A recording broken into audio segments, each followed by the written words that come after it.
Hi, welcome to another episode of Hot Takes. The VAT on private schools may just be illegal. And there are a bunch of parents, there's a group got together, and they're launching an action against the government to prove this. And they're using the European Convention of Human Rights as the basis of their argument. The legal challenge is over, obviously, the government putting the VAT on a requirement, because they're saying that it's not a luxury. Saying private education is not a luxury and that should fall outside the rules of VAT. And they're claiming this because the schools the children in question cannot get the education they need from the state. They're saying it's impossible. Now, the group are using this law, the European Convention of Human Rights, and to say that the VAT is discriminatory on grounds of various means.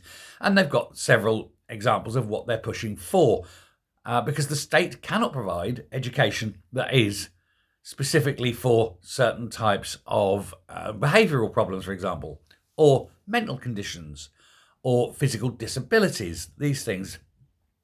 So you have special educational needs, disability needs, things like that, not available in a state school, and therefore can only be provided by private educational establishment, effectively. There's others that are claiming it on the grounds of religious instruction. And so you've got Jewish and Muslim people are also joining in this fight, because they're saying, no, we don't have state Jewish schools. We don't have state Muslim schools. So they're joining in and wanting this private education to go on untaxed, unVAT'd. They are saying it's Section 4 of the Human Rights Act is being violated. Now, the ISC, which is the Institute of these private schools, it's their sort of collective bargaining group, if you will, argues that children with all these needs are now the parents of them are now being confronted with very difficult choices because they cannot find the education they need for their children anywhere. There's some that, as I say, deal with faith and things, but there's also foreign nationals who want, for example, their children educated in the educational curriculum of their home country, because they'll be moving back. So it might be dignitaries or officials and things like that. Kids over here, but there'll be a private school that caters and does, say, an American education or German education or whatever. But because they're not available in the school, they've got to be private, and therefore they're being taxed out, and it's not right. And so they're saying they want exemptions. Now, this is a brilliant idea, because if you give the exemption on, say, the grounds of religion. So, you're right, we can't get a Muslim education. We'll give you the exemption on the grounds of being Muslim.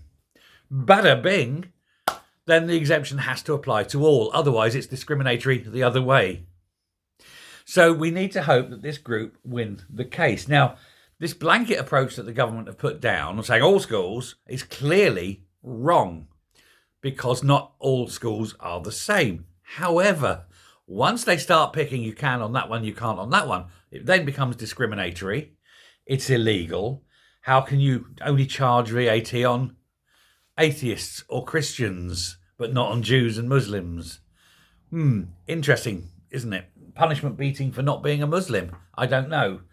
Anyway, to protect all these families, they're going to the court. Now, the defendant, of course, in this is Rachel Reeves herself. She's the one being targeted. And so she will be the one who has to give evidence. Now, whether she turns up or not or just sends officials, who knows? But the claim that she did this to try and raise 1.7 billion is laughable, because already she's down. And indeed, this is another one of those examples of where a plan by Reeves has backfired spectacularly, and far from raising 1.7 billion, will lose 400 million. So it's over 2 billion the other way, isn't it? It's genius. This one is a genius.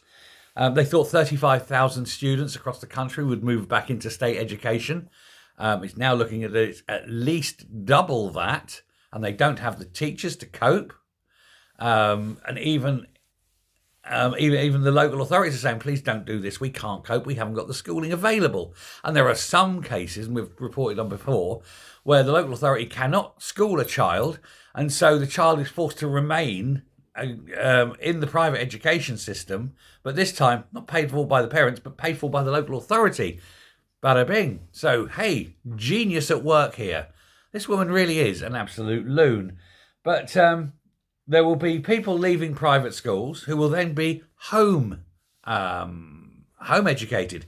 And that in itself is causing a problem for the Labour government, because it seems that there are now so many people being homeschooled that Labour are looking at making homeschooling illegal as well. Now, one can only presume it's because, therefore, there's so many people growing up, getting an education, and not getting indoctrinated at the same time. Imagine that. Imagine everybody homeschooled and the government had no way of indoctrinating your children with leftist, Marxist, DEI, woke wankery. Imagine you having a fully formed and fully rounded child coming out at the end of education, not beset and broken by all this leftism bollocks. Well, that's what this government are fearing the most. And so, because there's so many of it now, they're looking to make it illegal. Now, at that point, you've got an interesting situation where a government are saying that parents aren't good enough to parent their children. What comes next?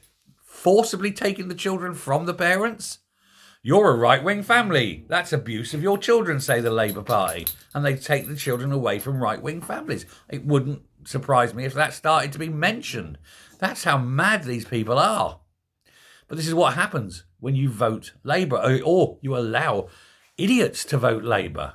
And everyone who voted Labour needs to be aware of what they're doing. And let's hope it's them who get the children taken off them first. Teach them a lesson, wouldn't it? But, you know, we've got to start as a nation turning Labour and socialism into as antisocial a factor as, say, drink driving. Excuse me. If you can do that, then maybe people might grow up and learn a bit and actually start functioning as human beings, looking at the facts and saying, oh, God, no, Labour is awful, isn't it?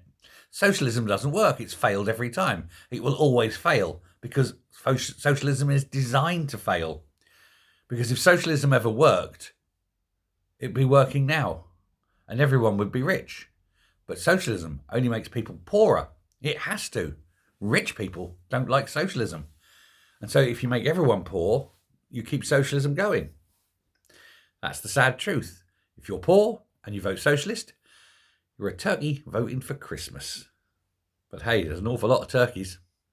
Trouble is we keep electing them. Anyway, thanks very much.